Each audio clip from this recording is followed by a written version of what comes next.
선순환이 있고요. 또 하나는 악순환이 있답니다. 그러니까 지금 현재 한번 잘 살펴봤으면 좋겠습니다. 나에게는 선순환의 자리 가운데 있는가, 악순환의 자리 가운데 있는가 한번 나 자신을 살펴볼 필요가 있습니다. 그러면 알아야죠. 대체 선순환이 뭐고 악순환이 무엇인가를 알아야 될 것 같습니다. 선순환은 다른 것 아니라 자꾸만 좋은 일이 되풀이되는 겁니다. 악순환은 뭐예요? 자꾸만 좋은 일이, 좋지 않은 일이 반복해서 나에게 일어나는 것이 악순환이라고 얘기합니다. 그렇게 이제 어느 정도 정해놔야 돼요. 과연 나는 지금 현재 선순환인가 악순환인가를 잘 살펴봤다가 나는 지금 선이다, 나는 악이다. 지금 현재 반복해서 주기적으로 습관적으로 나타나고 있는 것이 뭔가 잘 봐서 내 자신을 먼저 진단해 볼 필요가 있다라는 겁니다. 그럼 진단이 되어졌지요. 그러면 선순환이다. 그러면 어떻게 될까요? 그것을 지켜나가려고 예를 써야 돼요. 근데 그건 그냥 지켜지지 않는답니다. 선순환은 반드시 지켜나갈 때 꼭 필요한 것이 있는데요. 그것은 뭐냐면요. 우리에게 있어서, 우리 기독교인 신앙에 있어서 중요한 것인데 항상 성찰, 경성하는 겁니다. 나 자신을 늘 살펴보는 겁니다. 다시 말씀을 드리면 우쭐거리거나 교만하지 말라는 겁니다. 나는 지금 선순환이니까 뭔가 지금 잘 되어져 가니까 하고 다른 사람에게 가서 나름대로 우쭐거리거나 뽐내지 말라는 겁니다. 그리고 선순환이 계속 지켜져 나갈 수 있도록 잘 살펴나가시라고요.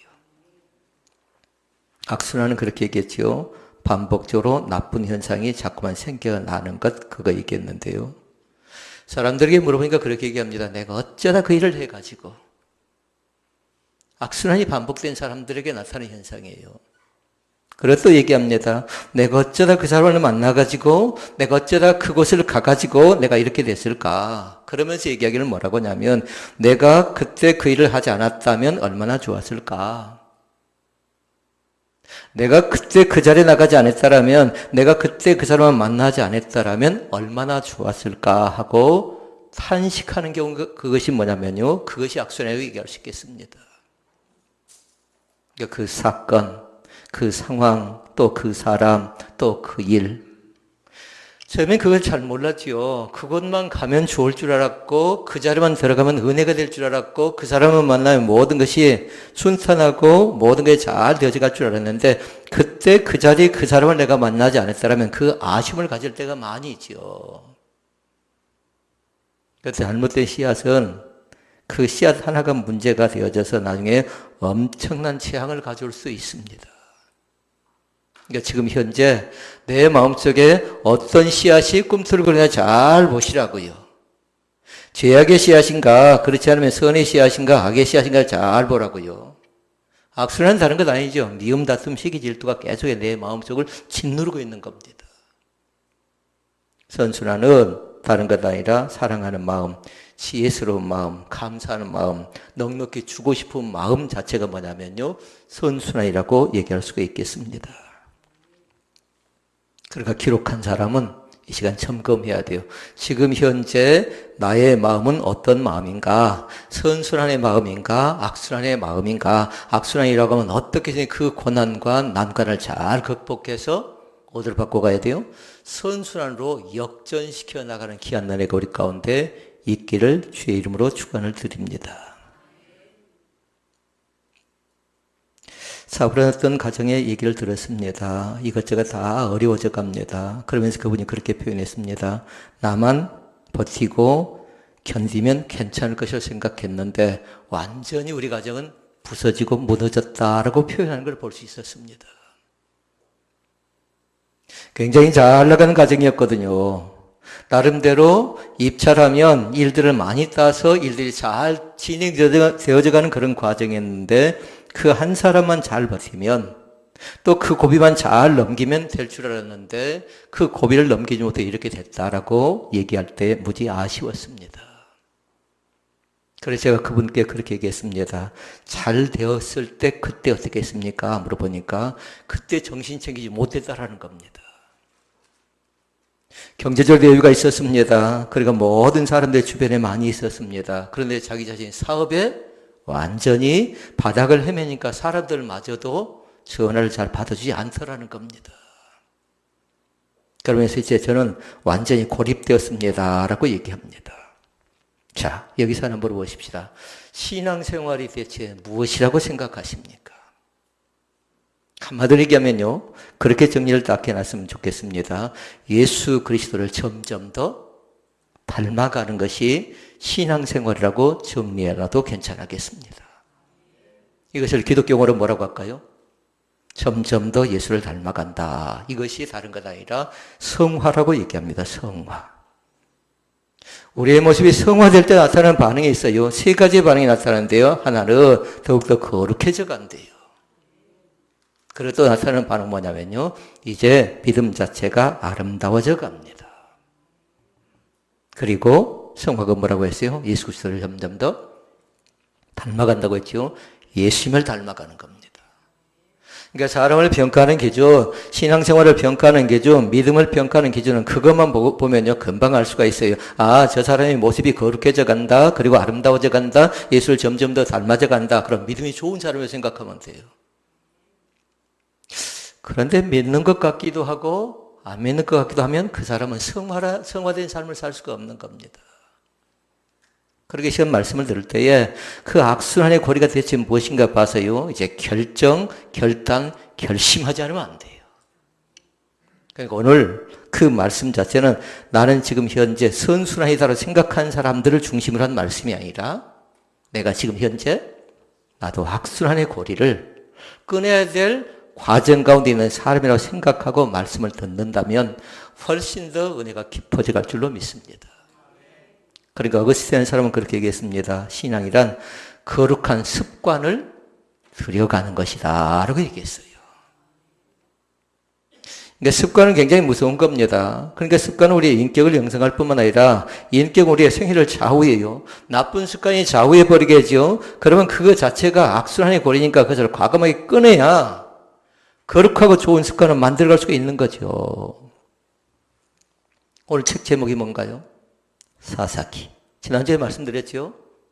이 사사기는 무슨 책이라고요? 재판관, 판관기 그렇게 얘기한다고요. 사사기는 다른 것 아니라 이스라엘 백성들이 출애굽해서 가나안 땅에 들어간 후 그 시대를 가리키는데요.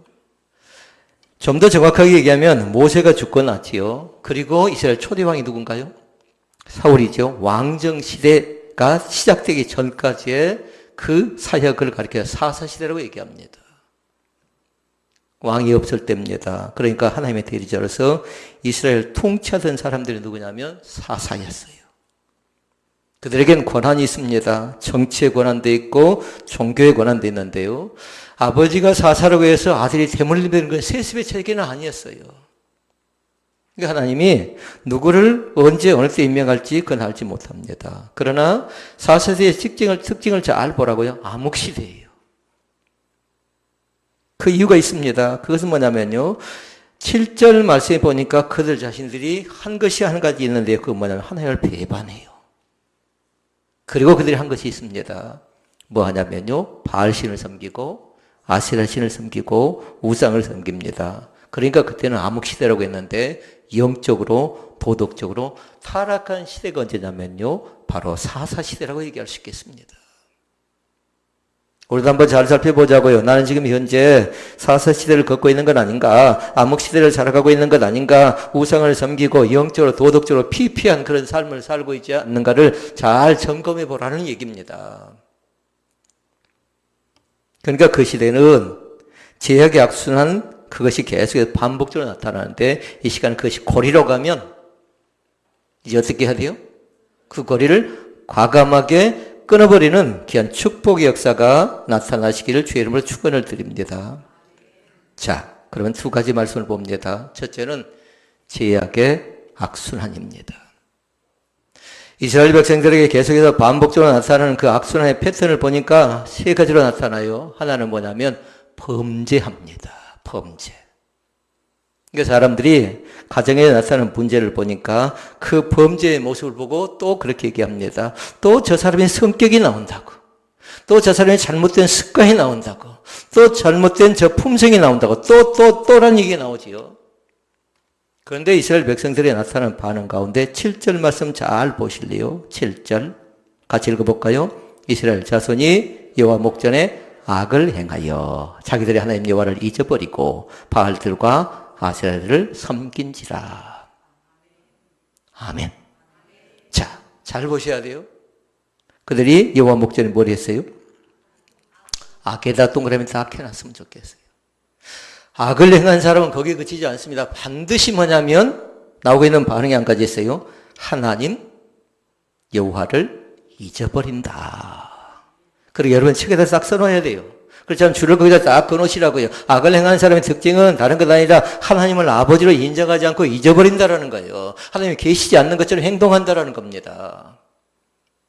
그리고 나타나는 반응이 있어요. 하반절에 보니까 섬긴대요. 누굴 섬겨요?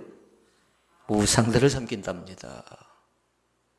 거짓 것 앞에 절한다는 겁니다. 그런데 이스라엘 백성들의 악순환의 패턴, 사사시대의 패턴 가운데 제일 중요한 건 뭐냐면 범죄가 끊임없이 반복적으로 지속적으로 일어나고 있다는 것을 볼 수 있습니다. 그 다음에 나타나는 것이 있어요. 그리고 나면 하나님 뭐 하던가요? 그러나 하나님께서 징계합니다. 범죄한다. 그러고 나면 징계하죠. 하나님께서 어떻게 하냐면 그들 자신들을 지켜보면서 마침내는 진노하시는데 8절 말씀에 보니까요. 구산 나사다임 왕을 통해서 징계의 채찍을 내리지요. 그리고 8년 동안 고통을 당하게 합니다. 그리고 여기서 우리가 알아야 될 것이 한 가지 있어요. 하나님에게 두 가지의 성품이 있어요. 하나는 자비의 성품이 있고 하나는 공의의 성품이 있습니다. 자비한다 그건 다른 것 아니에요. 오래 참는다라는 겁니다. 우리가 범죄할 때에, 우리가 실패할 때에, 우리가 포기할 뻔할 때에 우리 자신들을 계속해서 바라보시면서 뭐 하냐면 끝까지 참아주십니다. 이것이 자비의 성품. 그런데 하나님의 성품 가운데 자비의 성품만 있는 것 아니라 하나님께는 공의의 성품도 있어요. 끝까지 참지 않으시고 뭐 하냐면요. 죄 가운데서는 반드시 징계한다는 사실을 기억할 수 있기를 바랍니다. 응징하시는데요. 때로는 끔찍하게, 때로는 처참하게 응징할 때가 있습니다. 그러니까 범죄가 나와 있었고, 그 다음에 징계가 나와 있었고, 그 다음에 세 번째로 나오는 반응이 있어요. 그들 자신들이 징계를 받지요. 그러면 또 하나님 앞에 나가서 어떻게 하던가요? 부르짖습니다. 이걸 기독교용어로 뭐라고 합니까? 세 번째는 회개합니다. 그런데 그렇게 적어놨어요. 무슨 회개예요? 일시적인 눈속임의 회개를 하고 있는 겁니다. 현혹당하지 않기를 원합니다. 사람들에서 뭔가 잘못했다 하면은 그것이 진정한 잘못인가, 그처럼 거짓된 잘못인가 잘 보라고요. 저 사람이 양심의 소리에 입각해서 잘못을 고백하는가, 그렇지 않으면 눈속임 하려고 하는 그 잘못인가 잘 보고 현혹당하지 않기를 원합니다. 그런데 이스라엘 백성들은 일시적인 회개를 합니다. 그리고 나니까 거기서 어떻게 돼요? 문제가 생겨나죠. 하나님께서는 회개를 하지요. 그러면 그 회개를 들어주십니다. 그러나 이스라엘 백성들은 뭐 하냐면요. 범죄한 백성들을 징계할 때 그들에게 고통이 찾아왔다가 또다시 회개하지요. 그러면 하나님께서 평화를 허락하십니다. 얼마나 이 구조가 좋은가요? 여기까지 얼마나 좋은가요? 그런데 문제는 일시적인 회개란 것 자체가 가장 커다란 문제라고 생각하면 돼요. 누구든지 다 범죄할 수 있는 겁니다. 그리고 징계를 받을 수 있는 겁니다. 누구든지 다 회개할 수 있는데 거짓된 회개, 위선적인 회개, 그 일시적인 회개 가운데 빠져들어가지 않기를 원합니다.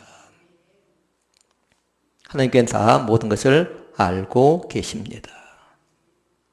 그들의 회개를 주목하고 있는 겁니다. 그 다음에 제약이 패턴 가운데 네 번째 사실이 있는데요. 그것은 뭐냐면요. 범죄, 징계, 회개 자체가 반복의 현상이에요. 반복적으로 나타나고 있다고요. 그렇게 말씀드렸어요. 12절 말씀 잘 보실래요? 12절 말씀에 이스라엘 자손이 다시 시작. 이스라엘 자손이 또 여호와의 목전에 악을 행하니라. 아멘.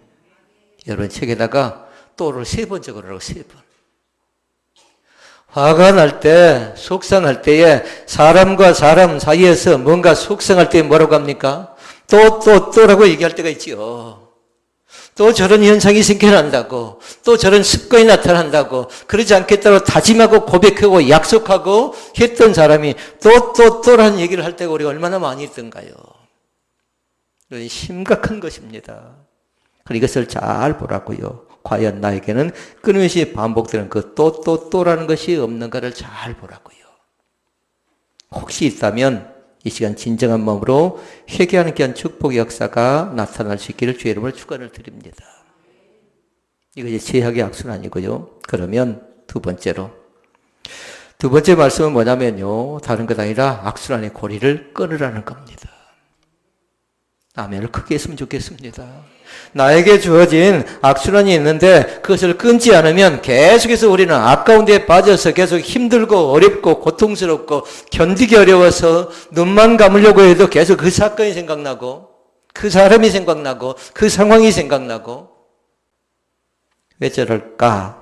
왜 저 사람은 저래야만 할까? 왜 저 집은 저 일들은 저렇게 잘 되어져 가는데 우리 집 일은 왜 이럴까라는 그런 아쉬움을 갖기가 쉽습니다. 그러나 이 시간에 뭘 끊으라고요? 악순환의 고리를 끊어가는 귀한 은혜가 나타날 수 있기를 바랍니다. 말씀을 전한다면 선순환을 먼저 말씀드리고 그 다음에 악순환을 생각하면 좋겠는데 악순환의 연결고리 가운데 있는 사람들이 훨씬 더 많기 때문에 악순환을 먼저 말씀의 제목을 정한 겁니다. 그러니까 한 주간 동안에 잘 선포해야 돼요. 이제 우리 가정에서 악순환의 고리는 끊어질지어다. 내 눈 속에, 내 생각 속에, 내 마음 속에 도사리고 있는 악순환의 고리는 철저하게 예수 그리스도의 이름으로 물러갈지어다고 선포하는 귀한 은혜가 나타날 수 있기를 주의 이름으로 축원을 드립니다. 그러려면 두 가지를 해야 돼요. 하나는 철저한 회개. 그리고 또 하나는 다른 것 아니라 새로운 삶을 살아야 됩니다. 회개는 그렇게 설명했습니다. 방향을 전환하는 거래요. 완전히 삶의 방향을 완전히 바꿔져 가는 것이 뭐냐면요. 이것이 회개래요. 그런데 이스라엘 백성들 회개를 하고 어떻게 했다고 했어요? 일시적으로 순간적으로 회개하고 만다고요. 그러면 하나님께 있는 성품 두 가지 있었지요. 그 다음에 자비는 하나님의 공의는 그냥 있지 않습니다. 참고 기다리지만 반드시 뭐예요? 심판하신다는 사실을 기억하실 수 있기를 바랍니다. 우리도 종종 그런 잘못된 사상 가운데 생각 가운데 빠질 때가 너무나 많습니다. 그러나 우리 믿는 사람들이 심각하게 다뤄야 될 것이 한 가지 있어요. 한자로 뭘까요? 죄는 그렇게 생각하도록 하십시다. 우물쭈물하지 마시라고요. 우물쭈물 넘어가려고 생각하지 마시고 반드시 뭐 해야 돼요? 일시적인 회개하지 마시고 철저하게 회개하시라고요. 담요의 요가 적셔질 정도로 그들은 철저하게 회개했던 사람도 있었습니다. 그 죄가 생각나서 내가 왜 그 죄를 저질렀던가 하고 탄식하며 통곡하며 눈물을 흘렸던 사람들이 있었습니다. 나라를 생각합니다. 또 가정을 생각합니다. 사업장을 생각합니다. 사람을 생각합니다. 그때 다른 것 아니라 그 사람에게 문제가 있는 것 아니라 나에게도 문제가 있었다는 걸 생각하고요. 우물쭈물 적당히 넘어가는 것 아니라 철저하게 이 문제를 혼자 해결하는 것 아니라 이 사업장을 나 혼자만 짊어지고 가는 것 아니라 이 사람을 나 혼자만 그냥 짊어지고 가는 사람이 아니라 하나님께서 모두 알아주셔야만 된다는 사실을 기억할 수 있기를 바랍니다. 죄는 적당히 둘러붙이는 것 아닙니다. 꾀를 부리는 것 아닙니다. 그러면 계속해서 어떻게 되던가요? 꼬이고 꼬인 것이 반복 혼란 계속해서 가중시켜 나갑니다. 사랑하는 성도 여러분, 이 시간 혹시라도 잘못된 것이 생각나면 하나님 앞에 정직하게 회개하시기를 주의 이름으로 축원을 드립니다. 이것을 다른 회개라고 그런 것 아니고요. 온전한 회개라고 합니다. 이것을 다른 말로 얘기하면 철저한 회개라고 합니다. 신앙은 우리의 회개 자체를 철저하게 하죠. 그러면 두 가지 반응이 나타나는데요. 하나는 신앙이 성장해서 성숙함이 이른답니다. 그리고 또 한 가지는 우리의 삶에 하나님의 은혜가 임합니다. 뭘 통해서요? 온전한 회개, 철저한 회개를 통해서요. 이걸 잘 기억하고 잘 기록해 놓고 이걸 계속해서 묵상하고 이것을 간직할 수 있기를 바랍니다. 믿음이 성숙하기 위해서는, 하나님의 은혜가 임하기 위해서는 이 회개가 뒷받침되지 않으면 안 된다라는 것이에요. 그럼 보십시다. 온전한 회개, 철저한 회개는 과연 어떤 회개를 말하는 것일까요? 한마디로 얘기하면요, 전인격적 회개라고 얘기할 수 있겠습니다. 인격적 할 때 항상 기억해야 될 것 한 가지 있어요. 항상 기억할 건 첫 번째 줄에는 지를 써놓고 지, 두 번째는 정을 써놓고, 세 번째는 의를 써놓고요. 인격적인 회개는 다른 것 아니라 지정의의 회개인데요. 첫 번째 줄에다가 지적인 회개를 써놓으라고요. 두 번째는 정적인 회개, 세 번째는 의의 회개. 자, 그러면 1번 지적인 회개가 무엇인가를 잘 보라고요. 지적인 회개는 뭐냐면 죄를 인정을 하고 고백하는 겁니다. 잘못되어지지요. 죄를 지었지요. 감추려고 하지 말라고 했어요. 죄를 인식하지 못하면 회개는 불가능한데 죄를 인정하고 고백하시라고요. 이거 지적인 회개예요. 그럴 때 따라온 게 두 가지가 있어요. 반드시 뭐냐면요, 용서의 기쁨이 나타나고 그리고 화해의 선한 열매가 맺혀진다 합니다. 인정하면요. 인정하지 않으면 용서받을 수 없고요. 그리고 화해할 수가 없답니다. 그런데 인정하지요. 고백하지요. 거기서부터 뭐냐면 다른 것 아니라 우리 믿음의 변화가 시작되어져 갑니다. 그 신앙이 성장하면서 신앙이 거기에 그치지 않고 성숙함으로 성화는 예수 그리스도 점점 더 닮아간다고 했죠. 그때부터 비로소 예수 그리스도를 닮아가게 되는 귀한 축복이 있는 줄로 믿습니다. 그 다음 두 번째, 정적인 회개입니다. 정적인 회개는 다른 것 아니라 죄에 대해서 애통하는 겁니다. 내가 죄를 지을 때마다 부끄러움이 생각나야 돼요. 죄에 대해서 슬퍼할 수 있어야 되고 탄식해야 됩니다. 그러니까 이스라엘 백성들이 죄를 지을 때 어떻게 하냐면요, 죄를 뒤집어 쓰고 자기의 잘못을 인정하고 고백했다고 했죠. 이게 정적인 회개라고 얘기할 수 있겠습니다. 세 번째, 의지적인 회개. 이 세 번째 회개가 중요합니다. 죄악에서 돌아서야만이 하나님께 나갈 수가 있습니다.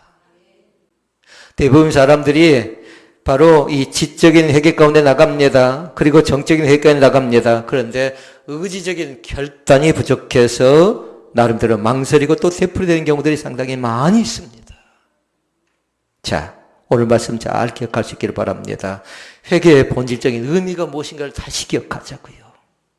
돌아서시라고요.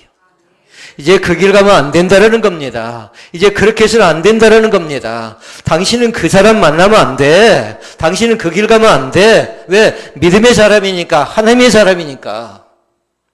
넌 그 자리 가면 안 된다라고 그 양심의 소리가, 신앙의 소리가 들려야 이제 그 자리 가운데 머뭇거리지 않지요. 하나님께 우리 자신들을 사랑하실 때요, 성화된 귀한 존재로 만들어 주셨거든요. 믿음의 걸작으로 만들어 놨거든요. 사랑하는 성도 여러분, 제 가운데서 우물쭈물 거리지 않기를 원합니다. 제 가운데 너무 망설이지 않기를 원합니다. 하나님께서 우리를 통해서 주신 것 완전히 방향을 전환시키래요. 너의 삶에 있어서 너는 동쪽으로 원하지만 주님께서 기뻐하지 않아요. 그러면 그 방향을 바꾸어서 서쪽으로 나갈 수 있기를 바랍니다. 그리고 회개를 잘 기억해놔라고요. 돌아서는 것이다. 방향을 바꾸는 것이다. 그리고 회개는 네 가지가 있어요. 하나는 뭐냐면요, 버리는 겁니다. 버림. 두 번째는 뭐냐면요, 버리고 나서는 반드시 진정으로 회개한 사람은 취하시라고요. 취함이 나타나고요. 세 번째는 다른 것 아니라 그 자리 가운데서 어찌해야 될까요? 머뭇거리지 말라고 했지요. 떠남이 있어야 돼요. 그러면 그 네 번째가 뭐가 나타나냐면요, 행함이 있어야 돼요. 이것이 진정한 회개래요. 그러니까 네 가지를 잘 한번 적어놓고 묵상해 보시라고요. 과연 내 자신이 버릴 줄 아는가? 버려야 취할 수 있고 그 다음에 떠나야 행할 수, 나름대로 우리 자신들이 그 방향성을 상실하지 않을 수 있다는 겁니다. 사랑하는 성도 여러분, 죄악된 습관을 버리고 거룩한 습관을 들여갈 수 있기를 바랍니다. 말씀의 결론을 내립니다. 하나는 죄악의 습관을 버리십시다. 또 하나는 뭘까요? 죄악의 습관을 버린다면 거기서 끝일까요? 이제는 해야 될 것이 한 가지 있어요. 반드시 뭐냐면요, 거룩한 습관들이기를 훈련하도록 하십시오. 죄악의 습관을 버린다 할 때 냉정하게 살펴봐야 돼요.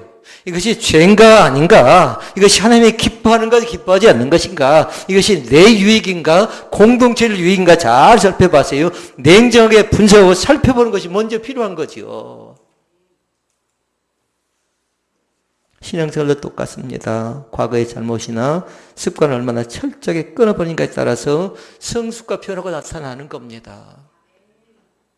10년을 신앙생활해도 20년을 신앙생활해도 30년을 신앙생활해도 그 고리를 끊어버리지 못하면 그것을 통해서 공동체가 얼마나 힘들었을까요? 그러기 이 시간 결정을 해야 돼요. 죄악의 고리를 강력하게 끊어버리는. 죄가 계속 도사리고 있으면 그건 철저한 해결하고 할 수 없습니다.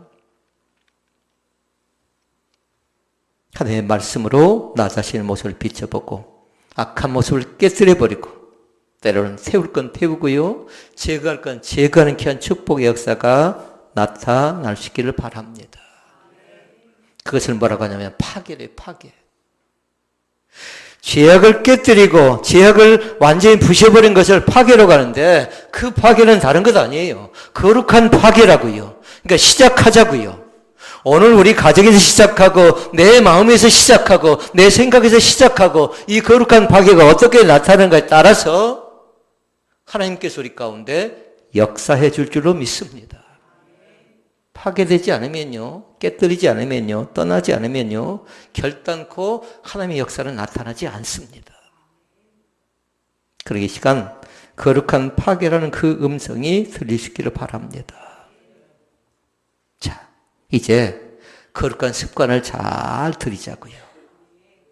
아무리 결정하고 아무리 해보려고 발버둥 친다 해도 사람들은 어떻게 되냐면요, 노력만 갖고는 안 된다라는 겁니다. 우리 믿는 사람에 필요한 것이 있습니다. 그것을 유지하고 그 습관이 계속적으로 반복되기 위해서는요, 거룩한 습관이 반복되기 위해서는 반드시 필요한 건 뭐냐면요, 기도하는 겁니다. 기도하는 겁니다. 그 방법 외에는 안 돼요. 의지가 얼만큼 강한가, 얼만큼 환경이 좋은가, 그거에 따라 결정되는 것 아니라 어쩔 수 없어요. 주님 앞에 나가서 뭐 한다고요? 기도하는 겁니다. 그러니까 사람을 변화시키는 것은 결심이 아니에요. 노력이 아니라고요. 주님 앞에 나가서 기도하다 보면 주님께서는 성령의 능력을 불릴 듯 우리 가운데 주실 줄로, 크게 해볼까요?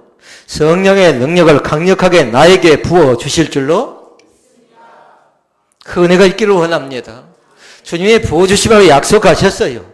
철저하게 회개할 때에, 범죄할 때에 징계하지만 그러나 하나님은 반드시 부르짖는 자의 기도를 응답해 주십니다. 이 시간 선순환이 돌아올 수 있도록, 악순환이 계속해서 내 머리를 짓누르고 있으면 삶의 의욕이 있던가요? 얼굴 자체 그대로 드러나는 거죠. 내 생각만 지배하는 것 아니라, 내 마음만 지배하는 것 아니라 우리 자신들을 온전히 얼굴로 드러나 버리는 겁니다. 이제 선포하자고요. 나는 지금 현재는 악순환의 길을 걷고 있지만, 그래 이제 어떻게 끊으라고요? 예수 그리스도의 이름으로 완전하게 제거하는, 완전히 끊어버리는, 그것을 끊지 못하면 믿음의 반열 가운데, 은혜의 반열 가운데, 성령의 반열 가운데 들어가기 어렵다라는 겁니다.